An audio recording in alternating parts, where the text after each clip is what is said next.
ਹੋਵੇਗਾ ਪਰਮਾਤਮਾ ਰੋਮ ਰੋਮ ਵਿੱਚ ਹੋਵੇ। ਮੈਂ ਨਹੀਂ ਜਾਣਦਾ ਤਾਂ ਨਹੀਂ ਹੈ, ਮੈਂ ਨਹੀਂ ਮੰਨਦਾ ਤਾਂ ਨਹੀਂ ਹੈ, ਕਮ ਸੇ ਕਮ ਮੇਰੀ ਦੁਨੀਆ 'ਤੇ ਨਹੀਂ ਹੈ। ਹੋਵੇਗਾ ਬੁਢੇਪਾ, ਮੈਂ ਨਹੀਂ ਜਾਣਦਾ ਤਾਂ ਨਹੀਂ ਹੈ, ਮੈਂ ਨਹੀਂ ਮੰਨਦਾ ਤਾਂ ਨਹੀਂ। ਕਿ ਇੱਕ ਜਵਾਨ ਬੁਢੇਪੇ ਨੂੰ ਇਨਕਾਰ ਕਰਦਾ ਹੈ, ਬੁੱਢਾ ਵੀ ਬੁਢੇਪੇ ਨੂੰ ਇਨਕਾਰ ਕਰਦਾ ਹੈ। ਬਹੁਤੇ ਬੁੱਢੇ ਵੀ ਔਖੇ ਹੋ ਜਾਂਦੇ ਨੇ, ਬੁੱਢਾ ਕਿਉਂ ਆਖੇ, ਇਨਕਾਰੀ। ਹੋਵੇ ਬੁਢੇਪਾ ਮੈਂ ਨਹੀਂ ਮੰਨਦਾ, ਹੋਵੇਗਾ ਬੁਢੇਪਾ, ਹੈ ਬੁਢੇਪਾ ਮੈਂ ਨਹੀਂ ਜਾਣਦਾ, ਮੈਂ ਨਹੀਂ ਮੰਨਦਾ। ਹੋਵੇਗੀ ਮੌਤ, ਹੈ ਮੌਤ, ਮੈਂ ਨਹੀਂ ਜਾਣਦਾ, ਮੈਂ ਨਹੀਂ ਮੰਨਦਾ। ਵਾਹਿਗੁਰੂ ਜੀ ਕਾ ਖਾਲਸਾ, ਸ਼੍ਰੀ ਵਾਹਿਗੁਰੂ ਜੀ ਕੀ ਫਤਿਹ। ਇਸ ਕਥਾ ਵਿੱਚ ਮਸਕੀਨ ਜੀ ਜਾਣਨ ਅਤੇ ਮੰਨਣ ਬਾਰੇ ਸਮਝਾ ਰਹੇ ਹਨ। ਕਹਿੰਦੇ ਹਨ ਕਿ ਜਿਸ ਨੂੰ ਮੈਂ ਜਾਣਦਾ ਨਹੀਂ ਉਹ ਨਹੀਂ ਹੈ, ਜਿਸ ਨੂੰ ਮੈਂ ਮੰਨਦਾ ਨਹੀਂ ਉਹ ਨਹੀਂ ਹੈ। ਇਹ ਕਿਸੇ ਪ੍ਰਾਣੀ ਦਾ ਜ਼ਿਕਰ ਕਰ ਰਹੇ ਹਨ ਕਿ ਮੰਨ ਲਓ ਜੇ ਕੋਈ ਪ੍ਰਾਣੀ ਕਿਸੇ ਚੀਜ਼ ਨੂੰ ਨਹੀਂ ਜਾਣਦਾ ਹੈ ਤਾਂ ਉਹਦੀ ਬੁੱਧੀ ਵਿੱਚ ਉਹ ਨਹੀਂ ਹੈ, ਜੇ ਉਹ ਨਹੀਂ ਮੰਨਦਾ ਹੈ ਤਾਂ ਉਹ ਚੀਜ਼ ਨਹੀਂ ਹੈ। ਸੰਸਾਰ ਵਿੱਚ ਜੋ ਮੈਂ ਜਾਣਦਾ ਨਹੀਂ, ਕਮ ਸੇ ਕਮ ਮੇਰੀ ਦੁਨੀਆ ਵਿੱਚ ਤਾਂ ਨਹੀਂ ਹੈ। ਹੋਵੇਗਾ ਸੰਸਾਰ ਦੇ ਵਿੱਚ, ਪਰ ਮੈਂ ਜਾਣਦਾ ਹੀ ਨਹੀਂ ਤਾਂ ਨਹੀਂ ਹੈ। ਭਾਵੇਂ ਕਿ ਪਰਮਾਤਮਾ ਹੋਵੇ, ਜੇ ਮੈਂ ਜਾਣਦਾ ਹੀ ਨਹੀਂ ਤਾਂ ਨਹੀਂ ਹੈ। ਜਗਤ ਵਿੱਚ ਬਹੁਤ ਥੋੜ੍ਹੇ ਮਨੁੱਖ ਨੇ ਜਿਹੜੇ ਜਾਣਦੇ ਨੇ ਤੇ ਉਹਨਾਂ ਵਿੱਚੋਂ ਬਹੁਤ ਥੋੜ੍ਹੇ ਨੇ ਜਿਹੜੇ ਮੰਨਦੇ ਹਨ। ਕਿਸੇ ਚੀਜ਼ ਨੂੰ ਜਾਣਨਾ ਤੇ ਮੰਨਣਾ ਦੋ ਅਲੱਗ-ਅਲੱਗ ਅਵਸਥਾਵਾਂ ਨੇ। ਕਈ ਦਫਾ ਮਨੁੱਖ ਜਾਣ ਲੈਂਦਾ ਹੈ ਪਰ ਮੰਨਦਾ ਨਹੀਂ, ਤੇ ਕਈ ਦਫਾ ਮੰਨ ਲੈਂਦਾ ਹੈ ਪਰ ਜਾਣਦਾ ਨਹੀਂ। ਤੇ ਜਦੋਂ ਬੰਦਾ ਬਿਨਾਂ ਜਾਣੇ ਕਿਸੇ ਚੀਜ਼ ਨੂੰ ਮੰਨਦਾ ਹੈ ਉਹਨੂੰ ਅੰਧੀ ਮਨੌਤ ਕਹਿੰਦੇ ਨੇ। ਮੰਨਦਾ ਤੇ ਹੈ ਉਸ ਚੀਜ਼ ਨੂੰ ਪਰ ਜਾਣਦਾ ਉਸ ਚੀਜ਼ ਦੇ ਬਾਰੇ ਕੱਖ ਵੀ ਨਹੀਂ, ਇਹਨੂੰ ਕਹਿੰਦੇ ਨੇ ਅੰਧੀ ਮਨੌਤ। ਜਾਣਦਾ ਹੈ ਪਰ ਮੰਨਦਾ ਨਹੀਂ ਤਾਂ ਜਾਣੇ ਹੋਏ ਦੇ ਨਾਲ ਸੰਬੰਧ ਨਹੀਂ ਜੁੜਦਾ, ਜਾਣੇ ਹੋਏ ਨਾਲ ਰਿਸ਼ਤਾ ਨਹੀਂ ਜੁੜਦਾ। ਜੋ ਮੈਂ ਨਹੀਂ ਜਾਣਦਾ ਉਹ ਨਹੀਂ ਹੈ, ਜੋ ਮੈਂ ਨਹੀਂ ਸਮਝਦਾ ਉਹ ਨਹੀਂ ਹੈ, ਜੋ ਮੇਰੇ ਚੇਤੇ ਵਿੱਚ ਨਹੀਂ ਉਹ ਨਹੀਂ ਹੈ, ਭਾਵੇਂ ਕੀ ਹੋਵੇ। ਹੁਣ ਦੇਖੋ, ਪਸ਼ੂਆਂ ਦੀ ਸਮਝ ਵਿੱਚ ਨਹੀਂ ਹੈ ਤਾਂ ਪਰਮਾਤਮਾ ਨਹੀਂ ਹੈ, ਪਸ਼ੂਆਂ ਦੀ ਸਮਝ ਵਿੱਚ ਪਰਿਵਾਰ ਨਹੀਂ ਹੈ ਤਾਂ ਨਹੀਂ ਹੈ, ਨਾਨਕੇ ਦਾਦਕੇ ਪਸ਼ੂਆਂ ਦੀ ਸਮਝ ਵਿੱਚ ਨਹੀਂ ਹਨ ਤਾਂ ਭਾਵੇਂ ਹੈਗੇ ਨੇ ਉਹ ਅਸਲ ਵਿੱਚ, ਪਰ ਸਮਝ ਨਹੀਂ ਹੈ ਤਾਂ ਨਹੀਂ ਨੇ।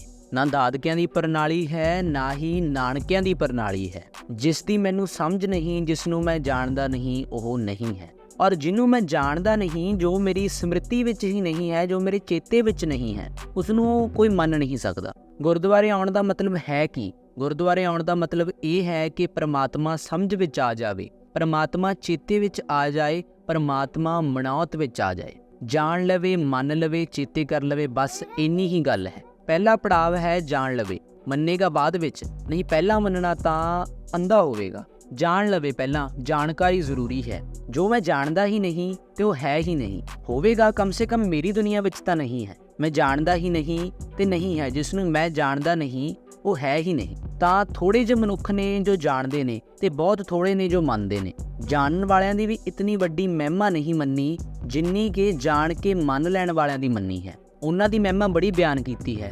ਮੰਨੇ ਕੀ ਗਤ ਕਹੀ ਨਾ ਜਾਏ, ਜੇ ਕੋ ਕਹਿ ਪਿੱਛੇ ਪਛਤਾਏ। ਪਾਤਸ਼ਾਹ ਜੀ ਦਾ ਵੀ ਇਹੀ ਫਰਮਾਨ ਹੈ। ਉਹ ਤੇ ਮਹਾਨ ਹਨ ਜਿਨ੍ਹਾਂ ਨੇ ਜਾਣ ਕੇ ਮੰਨ ਲਿਆ, ਭਾਵੇਂ ਕਿ ਰੋਮ ਰੋਮ ਵਿੱਚ ਪਰਮਾਤਮਾ ਹੈ ਪਰ ਮੇਰੀ ਸਮਝ ਵਿੱਚ ਨਹੀਂ ਹੈ ਤਾਂ ਨਹੀਂ ਹੈ, ਭਾਵੇਂ ਕਿ ਜ਼ਰਰੇ ਜ਼ਰੇ ਵਿੱਚ ਪਰਮਾਤਮਾ ਹੈ ਪਰ ਮੇਰੇ ਚਿੱਤ ਵਿੱਚ ਨਹੀਂ ਹੈ ਤਾਂ ਨਹੀਂ ਹੈ, ਮੇਰੀ ਸਮਝ ਵਿੱਚ ਨਹੀਂ ਹੈ ਤਾਂ ਨਹੀਂ।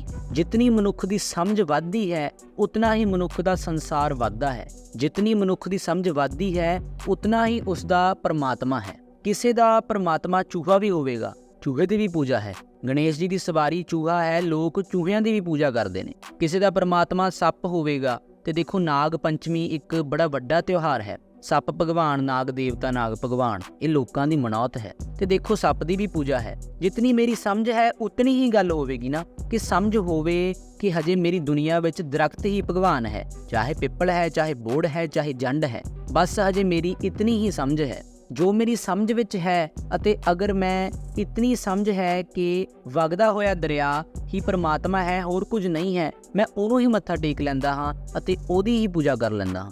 ਜੇ ਮੈਨੂੰ ਇਤਨੀ ਸਮਝ ਹੈ ਇਹ ਬੰਦਾ ਹੈ, ਇਸ ਵਿੱਚ ਬੜੇ ਗੁਣ ਨੇ, ਬਸ ਇਹੀ ਰੱਬ ਹੈ। ਹੁਣ ਮੇਰੀ ਮਨੌਤ ਹੈ ਕਿ ਇਹੀ ਰੱਬ ਹੈ, ਇਹੀ ਪਰਮਾਤਮਾ ਹੈ, ਇਸੇ ਦੀ ਪੂਜਾ ਹੈ। ਜਿਤਨੀ ਮੇਰੀ ਸਮਝ ਹੈ ਉਤਨਾ ਹੀ ਮੇਰਾ ਵੱਡਾ ਰੱਬ ਹੈ, ਜਿਤਨੀ ਮੇਰੀ ਸਮਝ ਸੀਮਤ ਹੈ ਉਤਨਾ ਹੀ ਮੇਰਾ ਰੱਬ ਵੀ ਛੋਟਾ ਹੈ। ਮੇਰੀ ਸਮਝ ਹੀ ਕੋਈ ਨਹੀਂ ਤਾਂ ਮੇਰੀ ਦੁਨੀਆ ਵਿੱਚ ਰੱਬ ਹੈ ਹੀ ਕੋਈ ਨਹੀਂ। ਹੋਵੇਗਾ ਪਰਮਾਤਮਾ, ਮੇਰੀ ਸਮਝ ਵਿੱਚ ਨਹੀਂ ਤੇ ਨਹੀਂ ਹੈ ਪਰਮਾਤਮਾ, ਭਾਵੇਂ ਕਿ ਪਰਮਾਤਮਾ ਤੋਂ ਬਿਨਾਂ ਕੁਝ ਵੀ ਨਹੀਂ, ਪਰ ਮੇਰੇ ਚਿੱਤ ਵਿੱਚ ਨਹੀਂ ਤੇ ਨਹੀਂ ਹੈ, ਮੇਰੀ ਮਨੌਤ ਵਿੱਚ ਨਹੀਂ ਤੇ ਨਹੀਂ ਹੈ। ਤਾਂ ਕਰਕੇ ਜ਼ਰੂਰਤ ਹੈ ਬਾਣੀ ਨੂੰ ਸਮਝ ਕੇ ਗੁਰਦੁਆਰੇ ਜਾ ਕੇ ਸਤਸੰਗ ਕਰਕੇ, ਮਹਾਂਪੁਰਖਾਂ ਦੀ ਸੰਗਤ ਕਰਕੇ ਪਰਮਾਤਮਾ ਨੂੰ ਜਾਣਨ ਦੀ ਅਤੇ ਫਿਰ ਜਾਣ ਕੇ ਮੰਨਣ ਦੀ, ਬਾਣੀ ਨੂੰ ਜਾਣਨ ਦੀ ਤੇ ਫਿਰ ਬਾਣੀ ਨੂੰ ਮੰਨਣ ਦੀ। ਵਾਹਿਗੁਰੂ ਜੀ ਕਾ ਖਾਲਸਾ, ਸ਼੍ਰੀ ਵਾਹਿਗੁਰੂ ਜੀ ਕੀ ਫਤਿਹ।